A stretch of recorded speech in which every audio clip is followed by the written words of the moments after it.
ನಮ್ದು ಮುಂದಿನ ಪ್ರಧಾನಿ ನರೇಂದ್ರ ಮೋದಿ ಅವರು. ನಮ್ಗೆ ಯೋಗಿ ಆದಿತ್ಯನಾಥ್ ಆಗ್ಬೇಕು ಅನ್ನುವಂಥದ್ದಿದೆ. ಸಂಸಾರಗಿಂತ ಸನ್ಯಾಸಿಗೆ ದೇಶವನ್ನು ಕೊಡಬೇಕು. ಕಾರಣ ಯಾವುದೇ ಸಂಸಾರಸ್ಥ ಆಗಿರಬಹುದು, ಆತನ ಮನೆ ಮೇಲೆ ಗಮನ ಇರ್ತದೆ, ಆತನ ಮಕ್ಕಳ ಮೇಲೆ ಇರ್ತದೆ, ತಂದೆ ತಾಯಿ ಮೇಲೆ ಇರ್ತದೆ. ಅದು ಇಲ್ಲದೇ ಇರೋ ಕಾರಣ ಸಮಾಜದ ಮೇಲೆ ಜ್ಞಾನ ಇರ್ತದೆ. ರಾಹುಲ್ ಗಾಂಧಿಗೆ ಅನುಭವ ಇಲ್ಲ, ಪಪ್ಪು ಅಂತ ಅದಕ್ಕೆ ಸಮಾಜ ಕರೀತಾರಂತದ್ದು ವೆಲ್ ನಾಲೆಜ್ ಆಗಿರಬೇಕು, ನಾಲೆಜ್ ಇಲ್ಲ ಅಂತ ಅನ್ಸುತ್ತೆ. ನರೇಂದ್ರ ಮೋದಿ ಬಂದ ನಂತರ ಬಾಂಬ್ ಬ್ಲಾಸ್ಟ್ ಗಳು ಆಗಿಲ್ಲ, ಟೆರರಿಸಂ ಇಲ್ಲ, ಕೋಮು ಗಲಭೆಗಳು ಇಲ್ಲ. ಕಾಂಗ್ರೆಸ್ ಆಡಳಿತದಲ್ಲಿ ಇದ್ದಾಗ ಪ್ರತಿನಿತ್ಯ ಕೋಮುವಾದಿತ್ತು, ಗಲಭೆಗಳಿತ್ತು, ಹಿಂದೂ ಮುಸಲ್ಮಾನ ದೂರ ಇದೆ. ಪ್ರತಿಯೊಬ್ಬರ ಹತ್ರನು ಡೊನೇಷನ್ ಕಲೆಕ್ಟ್ ಮಾಡಿ ರಾಮ ಮಂದಿರ ಕಟ್ತಾ ಇರೋದು ಹೊರತು ಬಿಜೆಪಿ ಬೊಕ್ಕಸೆಯಿಂದ ಯಾವುದೂ ಕಟ್ತಾ ಇಲ್ಲ.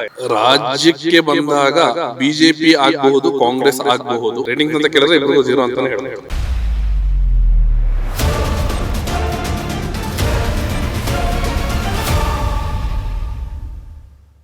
ನಮಸ್ಕಾರ ವೀಕ್ಷಕರೇ, ಕರ್ನಾಟಕ ಟಿವಿಗೆ ಸ್ವಾಗತ. ನಾನು ಜಯಲೈಗೌಡ್. ಲೋಕಸಭಾ ಚುನಾವಣೆಗೆ ತಿಂಗಳುಗಳ ಕೌಂಟ್ ಡೌನ್ ಬಾಕಿ ಇದೆ ಅಷ್ಟೇ.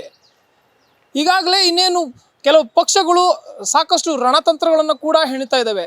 ಯಾರೆಷ್ಟೇ ರಣತಂತ್ರಗಳನ್ನು ಹೆಣಿದ್ರೂ ಕೂಡ ಅಂತಿಮವಾಗಿ ಒಲಿಬೇಕಾಗಿರೋದು ಮತದಾರ ಪ್ರಭು. ಆ ನಿಟ್ಟಿನಲ್ಲಿ ನಾವೀಗ ಬಂದಿರೋದು ಬೆಂಗಳೂರು ಕೇಂದ್ರ ಅಂತಂದರೆ ಬೆಂಗಳೂರು ಸೆಂಟ್ರಲ್ ಲೋಕಸಭಾ ಕ್ಷೇತ್ರದ ವ್ಯಾಪ್ತಿಯಲ್ಲಿ. ಇಲ್ಲಿನ ಜನ ಅಂದರೆ ಮತದಾರರು ಈ ಒಂದು ಲೋಕಸಭಾ ಚುನಾವಣೆ ಬಗ್ಗೆ ಹಾಗೆಯೇ ಪ್ರಧಾನಮಂತ್ರಿ ಯಾರಾಗಬೇಕು ಅಂತ ಹೇಳ್ತಾರೆ, ಅವರನ್ನೇ ಕೇಳೋಣ. ಸರ್ ನಮಸ್ತೆ. ಸರ್ ನಮಸ್ಕಾರ ಸರ್. ನಿಮ್ಮ ಮುಂದಿನ ಪ್ರಧಾನಿ ಆಯ್ಕೆ ಯಾರು ಸರ್? ನಮ್ದು ಮುಂದಿನ ಪ್ರಧಾನಿ ನರೇಂದ್ರ ಮೋದಿ ಅವರು. ಓಕೆ, ನರೇಂದ್ರ ಮೋದಿ ಅವರು ಯಾಕೆ ಸರ್?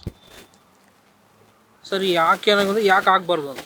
ಓಕೆ, ಹಾಗೆ ಅಂದರೆ ನಿಮ್ಮ ಪ್ರಕಾರ ಪ್ರಾಪರ್ ರೀಸನ್ಸು ಸರ್ ಇವಾಗ ಯಾಕೆ ಆಗಬಾರ್ದು ಅಂತ ಹೇಳಿದ್ರೆ, ಈ ಕಳೆದ 10 ವರ್ಷ 15 ವರ್ಷದಿಂದ ಇಂಪ್ರೂವ್ಮೆಂಟ್ ನಮ್ಮ ದೇಶದಲ್ಲಿ ಆಗಿರೋದು. GDP ಏನಾಗಿ ಇಂಪ್ರೂವ್ಮೆಂಟ್ ಆಗಿದೆ ಆ ಪರ್ಪಸ್ಸು. ಮತ್ತು ಎಲ್ಲ ವರ್ಲ್ಡ್ ವೈಡಲ್ಲಿ ನಮ್ಮ ಭಾರತ ಮುಂದೆ ಹೇಗಿತ್ತು ಅಂದರೆ, ಇವಾಗ ಭಾರತ ಅಂದರೆ ಎಲ್ಲರಿಗೂ ಮನವರಿಕೆ ಆಗಿದೆ ಎಷ್ಟು ಸ್ಟ್ರಾಂಗ್ ಇದೆ ಅಂತ. ಈಗ ಇಂಡಿಯಾ ಅಂತ ಹೇಳಿದ್ರೆ ಭಾರತ ಅಂದರೆ ನರೇಂದ್ರ ಮೋದಿ ಅಂತ ಹೇಳ್ತಾರೆ. ಆ ಮಟ್ಟಿಗೆ ನರೇಂದ್ರ ಮೋದಿ ಅವರು ಕೆಲಸ ಮಾಡಿದ್ದಾರೆ. ಸರ್ ನಿಮ್ಮ ಪ್ರಧಾನಿ ಆಯ್ಕೆ ಯಾರು ಸರ್? ನಮ್ಗೆ ಯೋಗಿ ಆದಿತ್ಯನಾಥ್ ಆಗ್ಬೇಕು ಅನ್ನುವಂಥದ್ದಿದೆ. ಓಕೆ, ಪಕ್ಷ ಬಿಜೆಪಿನೇ ಇರಬೇಕು ಅಂತ ಇದೆ. ಓಕೆ, ಯಾಕೆ ಸರ್ ಯೋಗಿ ಆದಿತ್ಯನಾಥ್ ಅವರ ಆಯ್ಕೆ? ಇಷ್ಟು ವರ್ಷ ನರೇಂದ್ರ ಮೋದಿ ಅವರ ಆಡಳಿತವನ್ನ ನೋಡಿದ್ದೇವೆ ನಾವು. ಓಕೆ, ಮುಂದೆ ಮೋದಿ ಆದ ನಂತರ ಯಾರು ಅಂತ ಹೇಳಿ ಒಂದು ಪ್ರಶ್ನೆ ಕಾಡುತ್ತೆ. ಓಕೆ, ಹಂಗಾಗಿ ಯೋಗಿ ಆದಿತ್ಯನಾಥ್ ಇದ್ರೆ ಉತ್ತಮ ಅಂತ ಅನ್ಸುತ್ತೆ. ಓಕೆ, ಒಂದು ಮತ್ತೊಂದು ಪ್ರಶ್ನೆ ಕೇಳಿದ್ರೆ ಆಗ್ಲೇ, ಸಂಸಾರಸ್ಥರಿಗಿಂತ ಸನ್ಯಾಸಿಗೆ ದೇಶವನ್ನು ಕೊಡಬೇಕು. ಕಾರಣ ಯಾವುದೇ ಸಂಸಾರಸ್ಥ ಆಗಿರಬಹುದು, ಆತನ ಮನೆ ಮೇಲೆ ಗಮನ ಇರ್ತದೆ, ಆತನ ಮಕ್ಕಳ ಮೇಲೆ ಇರ್ತದೆ, ತಂದೆ ತಾಯಿ ಮೇಲೆ ಇರ್ತದೆ. ಬಟ್ ಈಗೇನಿದೆ ಕ್ಯಾಟಗರಿ, ಇವಾಗ ಯಾರು ಯೋಗಿ ಆಗಿರ್ಬೋದು ಅಥವಾ ಮೋದಿ ಆಗಿರ್ಬೋದು, ಅವ್ರಿಗೆ ಅದಿಲ್ಲ. ಅದು ಇಲ್ಲದೇ ಇರೋ ಕಾರಣ ಸಮಾಜದ ಮೇಲೆ ಜ್ಞಾನ ಇರ್ತದೆ. ಹಾಗಾಗಿ ಈ ಸೀರೀಸ್ನಲ್ಲಿ ಬರಬೇಕು ಅಂತೇಳಿ ನಮ್ಮ ಇಚ್ಛೆ. ಸರ್ ಈಗ ರಾಹುಲ್ ಗಾಂಧಿ ಅವರು ಪ್ರಧಾನಿ ಅಭ್ಯರ್ಥಿಯಾಗಿ ಗುರುತಿಸ್ಕೊಂಡಿದ್ದಾರೆ. ಅವರಿಗೊಂದು ಅವಕಾಶವನ್ನು ಕೊಡಬೇಕಾ ಬೇಡವಾ? ಅವಕಾಶ ಕೊಡ್ಬೋದು ಸರ್, ಅದೇನಿಲ್ಲ, ಆ ಥರ ಇಲ್ಲ. ಅಂದರೆ ಅವಕಾಶ ಕೊಟ್ಟರು ಅವ್ರು ಗೆಲ್ಲೋದು ಚಾನ್ಸು ಡೌಟ್ ಇದೆ ನನ್ನ ಪ್ರಕಾರ. ಅಂದರೆ ಪ್ರಧಾನಿಯಾಗಿ ಆಯ್ಕೆ ಮಾಡಿ ಅವ್ರಿಗೊಂದು ಅವಕಾಶ ಕೊಡಬೇಕಾ ಬೇಡವಾ ಸರ್? ಆಗಿದ್ರೆ ರಾಹುಲ್ ಗಾಂಧಿ ಅವರು sir, Rahul Gandhi golden spoon. Rahul ಗಾಂಧಿಗೆ ಮೂಲಭೂತ ಸೌಕರ್ಯ ಏನು ಅಂತ ಹೇಳಿ ಗೊತ್ತಿಲ್ಲ, ಅನುಭವ ಇಲ್ಲ. ಆತ ಬೆಳೆದು ಬಂದ ರೀತಿ ಬಂದ್ಬಿಟ್ಟು ಬೇರೆನೇ ಇದೆ ಹೊರತು ಸಾಮಾಜಿಕ ಕಾರ್ಯಕರ್ತನ ಒಲವು ಏನಿದೆ ಅಥವಾ ಆತನ ನೀಡ್ ಏನಿದೆ ಅನ್ನೋಂಥದ್ದು ರಾಹುಲ್ ಗಾಂಧಿ ಖಂಡಿತವಾಗ್ಲೂ ಗೊತ್ತಿಲ್ಲ. ಇನ್ನೂ ವೆಲ್ ನಾಲೆಜ್, ಆತ ಇನ್ನೂ ಏನು ಹೇಳ್ತೀವಿ ಪಪ್ಪು ಅಂತ ಅದಕ್ಕೆ ಸಮಾಜ ಕರೀತಾರಂಥದ್ದು ವೆಲ್ ನಾಲೆಜ್ ಆಗಿರಬೇಕು. ಆತನಿಗಿಲ್ಲ, ಅಷ್ಟೊಂದು ನಾಲೆಜ್ ಇಲ್ಲ ಅಂತ ಅನ್ಸುತ್ತೆ ನಮಗೆ. ಈಗ ನರೇಂದ್ರ ಮೋದಿ ಅವರು ಮತ್ತೊಮ್ಮೆ ಪ್ರಧಾನಿ ಆಗಲಿ ಅಂತ ಹೇಳ್ತಾ ಇದ್ದೀರಾ. ನರೇಂದ್ರ ಮೋದಿ ಅವರ ಸರ್ಕಾರ ಒಂದು ಬಡವರ ಪರವಾದ ಸರ್ಕಾರ ಅಲ್ಲ, ಶ್ರೀಮಂತರ ಪರವಾದ ಸರ್ಕಾರ ಅಂತ ಹೇಳ್ತಾರೆ. ಇದಕ್ಕೆ ಏನು ಹೇಳ್ತೀರಾ ತಾವು? ಖಂಡಿತ ಇಲ್ಲ ಸರ್, ಬಡವ್ರ ಪ್ರಕರಣ ಮಾಡಿರೋದು. ಎಕ್ಸಾಂಪಲ್ ಹೇಳಬೇಕು ಅಂದರೆ 0 ಅಕೌಂಟ್ ಓಪನಿಂಗ್. ಮುಂಚೆ ನೋಡಿ ಈ ಅಕೌಂಟ್ ಮಾಡಿಸೋದಕ್ಕೆ ಮಿನಿಮಮ್ ಬ್ಯಾಲೆನ್ಸ್ ಅಂತ ಇತ್ತು, ಬಡವ್ರಿಗೆ ಕಟ್ಟೋಕ್ಕಾಗ್ತಿರಲ್ಲ. ಮತ್ತು ಏನೇ ಸೌಲಭ್ಯ ಬೇಕು ಅಂತ ಹೇಳಿದ್ರು ಅವ್ರು ಕ್ಯಾಶ್ ಮುಖಾಂತರ ಆಗ್ತಾಯಿತ್ತು. ಆವಾಗ ಎಷ್ಟೋ ಒಂದು ಅನಾನುಕೂಲ ಆಗಿದೆ. ಕರೆಕ್ಟಾಗಿ ಬಡವ್ರು ಬರಬೇಕಾದ ಅಮೌಂಟ್ ಬರ್ತಾ ಇರಲಿಲ್ಲ, ಎಲ್ಲ ಮಧ್ಯವರ್ತಿಗಳು ಪಾಲಾಗ್ತಾಯಿತ್ತು. ಇವಾಗ ಯಾರು 0 ಅಕೌಂಟ್ ಓಪನಿಂಗ್ ಅಕೌಂಟ್ ಆಗಿದ ತಕ್ಷಣ ಎಲ್ಲ ಪ್ರತಿಯೊಬ್ಬರಿಗೂ ಅವ್ರ ಅಕೌಂಟಿಗೆ ಅಮೌಂಟ್ ಬರೋ ಥರ ಮಾಡಿದ್ದಾರೆ. ಅದೊಂದು ಪ್ಲೇಸ್ಮೆಂಟ್ ತುಂಬ ಚೆನ್ನಾಗಿದೆ ಅದು. ಆದ್ದರಿಂದ ಆಗಬೇಕಂತ. ಸರ್, ನರೇಂದ್ರ ಮೋದಿ ಅವರ ಸರ್ಕಾರ ಅಭಿವೃದ್ಧಿಯ ವಿಚಾರವಾಗಿ ಹೊರತುಪಡಿಸಿ ಇದೊಂದು ಕೋಮುವಾದಿ ಸರ್ಕಾರ, ಜಾತಿವಾದಿ ಸರ್ಕಾರ ಅಂತ ಹೇಳ್ತಾರೆ. ಏನು ಹೇಳ್ತೀರಾ? ನರೇಂದ್ರ ಮೋದಿ ಬಂದ ನಂತರ ಬಾಂಬ್ ಬ್ಲಾಸ್ಟ್ಗಳು ಆಗಿಲ್ಲ, ಟೆರರಿಸಂ ಇಲ್ಲ, ಕೋಮು ಗಲಭೆಗಳು ಇಲ್ಲ. ಇದನ್ನ ಒಪ್ಕೊಳ್ಳೇಬೇಕಾಗಿದ್ದು. ಕಾಂಗ್ರೆಸ್ ಆಡಳಿತದಲ್ಲಿ ಇದ್ದಾಗ ಪ್ರತಿನಿತ್ಯ ಕೋಮುವಾದ ಇತ್ತು, ಗಲಭೆಗಳಿತ್ತು, ಹಿಂದೂ ಮುಸಲ್ಮಾನ ದೂರ ಇದ್ರು. ಇವತ್ತಿನ ದಿನ ಅದಿಲ್ಲ, ಎಲ್ಲ ಹೊಂದಾಣಿಕೆಯಲ್ಲಿದ್ದಾರೆ. ಇವತ್ತು ಮುಸ್ಲಿಂ ಹೆಣ್ಮಕ್ಳು ಎಷ್ಟೋ ಜನ ಎಜುಕೇಷನ್ನಲ್ಲಿದ್ದಾರೆ, ಎಷ್ಟೋ ಜನ ಪೊಲೀಸ್ ಇನ್ಸ್ಪೆಕ್ಟರ್ಸ್ ಆಗಿದ್ದಾರೆ. ಅದೆಲ್ಲ ಮೋದಿ ಬಂದ ನಂತರ ಅವ್ರಿಗೊಂದು ಸ್ಟೇಬಲ್ ಆಗಿದೆ. ಅದು ಮುಸಲ್ಮಾನರಿಗೂ ಗೊತ್ತಿದೆ. ಕೋಮುವಾದಿ ಅವೆಲ್ಲ ಸುಮ್ಮನೆ ಹೇಗಂದರೆ ಬಣ್ಣ ಹಚ್ಚುವಂಥ ಕೆಲಸ, ಆ ರೀತಿ ಏನಿಲ್ಲ. ಓಕೆ ಸರ್, ನೀವೇನು ಹೇಳ್ತೀರಾ? ಕೋಮುವಾದಿ ಸರ್ಕಾರ ಅಂತ ಹಣೆಪಟ್ಟಿ ಇರೋದು ಅಥವಾ ಒಂದು ಕಪ್ಪು ಚುಕ್ಕೆ ಇರೋದು? ಸರ್ ಖಂಡಿತವಾಗ್ಲೂ ಆ ಥರ ಇಲ್ಲ ಸರ್. ಅವ್ರು ಹೇಳ್ದಂಗೆ ಎಜುಕೇಟು ಮುಂಚೆ ಎಷ್ಟೋ ವರ್ಷಗಳಿಂದ ನೋಡ್ಕೊಂಡಾದ್ರೆ ಎಜುಕೇಷನ್ ತುಂಬ ಕಮ್ಮಿ ಇದ್ದಾಗ, ಇವಾಗ ಮೋದಿಯವ್ರು ಬಂದಾಗಿಂದನೂ ಎಜುಕೇಷನ್ ಜಾಸ್ತಿ ಒತ್ತು ಕೊಡ್ತಾ ಇದ್ದಾರೆ. ಜನ ಕಲ್ಯಾಣಕ್ಕೋಸ್ಕರ ಜಾಸ್ತಿ ಕೆಲಸ ಮಾಡ್ತಾಯಿದ್ದಾರೆ. ಬಡವರು ಏಳಿಗೆಗಾಗಿ ಜಾಸ್ತಿ ಮಾಡ್ತಾಯಿದ್ದಾರೆ. ನಾನು ಆದ್ರಿಂದ ಅವ್ರಿಗೆ ಸಪೋರ್ಟ್ ಮಾಡೋಕ್ಕೆ ಇಷ್ಟಪಡ್ತೀನಿ ನಾನು. ಓಕೆ, ಅಯೋಧ್ಯೆಯಲ್ಲಿ ರಾಮ ಮಂದಿರ ನಿರ್ಮಾಣ ಆಗಿದೆ. ಜನವರಿ 22ಕ್ಕೆ ಉದ್ಘಾಟನೆ ಇದೆ. ಇದೊಂದು ರಾಜಕೀಯ ಷಡ್ಯಂತ್ರ ಅಥವಾ ಮತಗಳನ್ನು ಸೆಳೆಯುವ ತಂತ್ರ ಅಂತ ಹೇಳ್ತಾರೆ. 500 ವರ್ಷಗಳ ಹಿಂದೆ BJPನೇ ಇರಲಿಲ್ಲ ಸರ್. 500 ವರ್ಷದಿಂದ ಹೊಡೆದಾಡಿಕೊಂಡು ಇವಾಗ ರಾಮ ಮಂದಿರ ಕಟ್ತಾ ಇರೋವಂಥದ್ದು. ರಾಮ ಮಂದಿರ ಕಟ್ಟೋದ್ರಲ್ಲಿ BJP ಪಾತ್ರ ಏನಿಲ್ಲ ಸರ್. ರಾಮ ಮಂದಿರದ ಟ್ರಸ್ಟ್ ಇದೆ, ಆ ಟ್ರಸ್ಟ್ ಮಾಡ್ತಾ ಇರೋವಂಥದ್ದು. ಅದಕ್ಕೆ ವಿಶ್ವ ಹಿಂದೂ ಪರಿಷತ್ ಅವರು ಸಹಾಯ ಮಾಡ್ತಾ ಇದ್ದಾರೆ ಅಷ್ಟೇ ಹೊರತುಪಡಿಸಿ, ಈಗ ಏನಿದೆ ಎಷ್ಟು ಜನಸಂಖ್ಯೆ ಇದೆ ಪ್ರತಿಯೊಬ್ಬರ ಹತ್ರನೂ ಡೊನೇಷನ್ ಕಲೆಕ್ಟ್ ಮಾಡಿ ರಾಮ ಮಂದಿರ ಕಟ್ತಾ ಇರೋದು ಹೊರತು BJP ಬೊಕ್ಕಸೆಯಿಂದ ಯಾವುದೂ ಕಟ್ತಾ ಇಲ್ಲ. ಅದು ನಾವು ಗೊತ್ತಿರಬೇಕು. ಸುಮ್ಮನೆ BJPಗೆಲ್ಲ ಕ್ರೆಡಿಟ್ ಇದು. ರಾಮನಿಗೆ, ರಾಮ ಮಂದಿರಕ್ಕೆ, ಆ ರಾಮ ಹುಟ್ಟಿದಂಥ ಸ್ಥಳಕ್ಕೆ. ಓಕೆ, ಆದರೂ ಇವರಿಗೆ ಪ್ಲಸ್ ಆಗುತ್ತಾ ಅಂತ ಮತದಾನದ ವಿಚಾರವಾಗಿ, ಏನೇನು ಲೋಕಸಭೆ ಹತ್ತಿರದಲ್ಲಿರುವಂತಹ ವಿಚಾರದಲ್ಲಿ ಇವರಿಗೆ BJPಗೆ ಪ್ಲಸ್ ಆಗುತ್ತಾ ಅಂತ ಈ ಒಂದು ರಾಮ ಮಂದಿರ? ಸರ್, ಧರ್ಮ ಬೇರೆ, ರಾಜಕೀಯ ಬೇರೆ. ಓಕೆ, ರಾಜಕೀಯನ ಸೊಸೈಟಿ ಧರ್ಮದ ಜೊತೆ ಯಾವತ್ತೂ ಮಿಂಗಲ್ ಮಾಡಿಲ್ಲ, ಮಾಡೋದು ಇಲ್ಲ. ಹಾಗೆ ನಿಮ್ಗೇನು ಅನ್ಸುತ್ತೆ ಸರ್ ಈ ಒಂದು ರಾಮ ಮಂದಿರದ ನಿರ್ಮಾಣ ಹಾಗೇನೆ ಇದರ ಉದ್ಘಾಟನೆ ಆಗ್ತಾ ಇರೋದು? ಅದು ಉದ್ಘಾಟನೆ ಆಗ್ತಂದ್ರೆ ಒಳ್ಳೇದೇ. ಅದು ಯಾವುದೋ ಪಕ್ಷಕ್ಕೆ ಸೇರೋದಿಲ್ಲ ಸರ್. ಅದು ಭಾರತ ರಾಮ ಜನ್ಮಭೂಮಿನೇ ಇದೆ. ರಾಮ ದೇವಸ್ಥಾನ ಮುಂಚೆ ಇತ್ತು ಅಲ್ಲಿ. ಅದೇನಾಯಿತು ಅಂತ ನಿಮಗೆ ಗೊತ್ತಿದೆ ಅವಾಗ ಏನಾಯಿತು ಅಂತ. ಈಗ ಆ ಜಾಗದಲ್ಲಿ ರಾಮ ಮಂದಿರ ಕಟ್ತಾ ಇದ್ದಾರೆ. ಅದು ಯಾವುದೋ ಪಕ್ಷಕ್ಕೂ ಸೇರೋದಲ್ಲ. ಅದು ಭಾರತದ್ದು ರಾಮ ಜನ್ಮಭೂಮಿ ಇದೆ ಅದು. ಓಕೆ ಸರ್, ಕೇಂದ್ರ ಸರ್ಕಾರದಿಂದ ದಕ್ಷಿಣ ಭಾರತದ ರಾಜ್ಯಗಳಿಗೆ, ಅಂದರೆ ಕರ್ನಾಟಕವನ್ನು ಸೇರಿಸಿ ಎಲ್ಲ ದಕ್ಷಿಣ ಭಾರತದ ರಾಜ್ಯಗಳಿಗೆ ಅನ್ಯಾಯ ಆಗ್ತಿದೆ ಅಥವಾ ಪ್ರಾಶಸ್ತ್ಯ ಸಿಗ್ತಾ ಇಲ್ಲ ಅನ್ನೋದು ಯಾವ ರೀತಿ ಕೇಳ್ತಾ ಇದ್ದೀರಿ? ಅನ್ಯಾಯ ಅಂದ್ರೆ ಅನ್ಯಾಯ ಯಾವ ವಿಚಾರದಲ್ಲಿ ಅನ್ಯಾಯ ಅಂತ? ಅಭಿವೃದ್ಧಿ ವಿಚಾರದಲ್ಲಿ ಹೆಚ್ಚಿನ ಉದಾಹರಣೆಗೆ ಸಪೋರ್ಟ್ ಮಾಡಲ್ಲ ಅಂತ. ಯಾಕಂದ್ರೆ ಬೇರೆ ಬೇರೆ ಪ್ರಾದೇಶಿಕ ಪಕ್ಷಗಳು ಇವೆ ಇಲ್ಲಿ ಕೆಲವೊಂದು ರಾಜ್ಯಗಳಲ್ಲಿ. ಹಾಗೇನೆ ಉದಾಹರಣೆ ನಾವು ಬೆಂಗಳೂರಲ್ಲಿರೋದ್ರಿಂದ ಬೆಂಗಳೂರದೇ ತಗೊಳ್ಳುವಂಥದ್ದು. ಬೆಂಗಳೂರಲ್ಲಿರೋರಿಗೆ ಸಾಕಷ್ಟು ಕಡಿಮೆ ಬಜೆಟ್ಟಲ್ಲಿ, ಅಂದರೆ ಸರ್ಕಾರವೇ 5-5.5 ಲಕ್ಷ ಕೊಟ್ಟು ಮನೆ ಕಟ್ಟಿಸ್ಕೊಡ್ತಾ ಇದೆ. ಅದನ್ನು ನಾವು ಮರಿಬಾರ್ದು. ಇಷ್ಟು ವರ್ಷ ಆಗದೆ ಇರೋವಂಥದ್ದು ಅದು.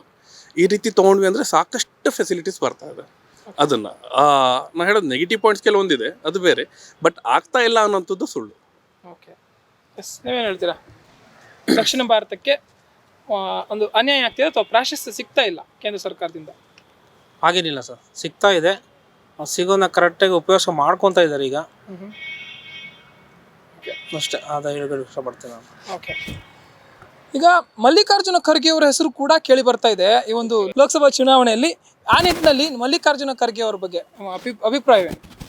ಇಲ್ಲ ಸರ್, ಅವ್ರ ಬಗ್ಗೆ ಅಷ್ಟೊಂದು ನಾಲೆಜ್ ಇಲ್ಲ, ಐಡಿಯಾ ಇಲ್ಲ. ಎಸ್, ನಿಮಗೆ ಸರ್? ನನಗೂ ಅಷ್ಟೇ ಸರ್. ಓಕೆ, ನಾಳೆ ಅಷ್ಟೊಂದಿಲ್ಲ. ಓಕೆ, ಅವ್ರು ಒಳ್ಳೆ ಹೀರೋರಾಗಿದ್ದಾರೆ. ಕಾಂಗ್ರೆಸ್ ಪಕ್ಷದಲ್ಲಿ ಒಳ್ಳೆ ಕೆಲಸ ಮಾಡಿದ್ದಾರೆ. ಕ್ಯಾಂಡಿಡೇಟ್ ಆಗಕ್ಕೆ ಅವ್ರಿಗಿನ್ನ ಅಷ್ಟೊಂದು ಅನುಭವ ಆಗಿಲ್ಲ ಅನ್ಕೊಂತೀನಿ ನಾನು. ಓಕೆ ಸರಿ, ದಕ್ಷಿಣ ಭಾರತಕ್ಕೆ ಅನ್ಯಾಯ ಆಗ್ತಿದೆ ಅನ್ನೋ ನಿಟ್ಟಿನಲ್ಲಿ ದಕ್ಷಿಣ ಭಾರತದಿಂದ ಯಾರಾದರೂ ಒಬ್ಬರು ನಾಯಕರು ಪ್ರಧಾನಿ ಆದರೆ ಒಳ್ಳೇದಾ, ಅಥವಾ ನರೇಂದ್ರ ಮೋದಿ ಅವರಿಂದನೇ ಈ ಒಂದು ಪ್ರಾಬ್ಲಮ್ಗೆ ಸೊಲ್ಯೂಷನ್ ಸಿಗುವಂಥ ಸಾಧ್ಯತೆ ಇದೆ ಅಂತ? ಸರಿ, ಇಲ್ಲ, ದಕ್ಷಿಣ ಭಾರತದಲ್ಲಿ ಒಬ್ಬರಿಗೆ ಆಪರ್ಚುನಿಟಿ ಕೊಡಬೇಕು. ಆ ನಿಟ್ಟಿನಲ್ಲಿ ಪರ್ಸನಲ್ ಆಗಿ ನಮ್ಮ ಕಣ್ಮುಂದೆ ಇರೋದು ಅಣ್ಣಾಮಲೈ ಅವರು. ಎಸ್, ನೀವೇನು ಹೇಳ್ತೀರಿ ಸರ್? ನಿಮ್ಮ ಆಯ್ಕೆ ಯಾರು ದಕ್ಷಿಣ ಭಾರತದಿಂದ? ಸೊ ದಕ್ಷಿಣ ಭಾರತದಿಂದ ನನಗೆ ನನ್ನ ಪರ್ಸನಲ್ ಆಗಿ ಪ್ರತಾಪ್ ಸಿಂಹ ಅವ್ರು ಬರಬೇಕು. ಪ್ರತಾಪ್ ಸಿಂಹ ಅವರು. ಓಕೆ, ಇಲ್ಲಿ ದಕ್ಷಿಣ ಭಾರತ ಮತ್ತು ಉತ್ತರ ಭಾರತ ಅನ್ನುವಂಥ ಇದು ಇಲ್ಲ. ಆದರೂ ಕೂಡ ಹೆಚ್ಚಿನದಾಗಿ ಈಗ ಕೇಳಿ ಬರ್ತಾ ಇರೋ ಮಾತು, ಅವರು ಹೆಚ್ಚಿನದಾಗಿ ಗುಜರಾತ್ಗೆ, ಉತ್ತರ ಪ್ರದೇಶಕ್ಕೆ ಪ್ರಾಶಸ್ತ್ಯವನ್ನು ನೀಡ್ತಾ ಇದ್ದಾರೆ ಅನ್ನೋ ನಿಟ್ಟಿನಲ್ಲಿ. ಸೊ ಫೈನ್, ಅದಿರಲಿ. ಈಗ ಅಲ್ಲ, ಕೇಳಿ ಓಕೆ, ಆ ನಿಟ್ಟಿನಲ್ಲಿ ಈ ಒಂದು ಪ್ರಶ್ನೆಯನ್ನು ಕೇಳಿದ್ದು. ಹೇಳಿ ಸರ್. ದಕ್ಷಿಣ ಭಾರತ ಅಂದರೆ ಒಂದು ನಿಜ, ಸ್ವಾತಂತ್ರ್ಯ ಸಿಗ್ದಾಗಿಂದಲೂ ಯಾರು ಪ್ರಧಾನಿ ಆಗಿದಾರೋ ಆಲ್ಮೋಸ್ಟ್ 99% ಎಲ್ಲರೂ ನಾರ್ತ್ ಇಂಡಿಯಾದವರು ಇದ್ದಾರೆ, ನಾರ್ತ್ ಇಂಡಿಯನ್ಸ್ ಇದ್ದಾರೆ, ಉತ್ತರ ಭಾರತದವರು ಇದ್ದಾರೆ.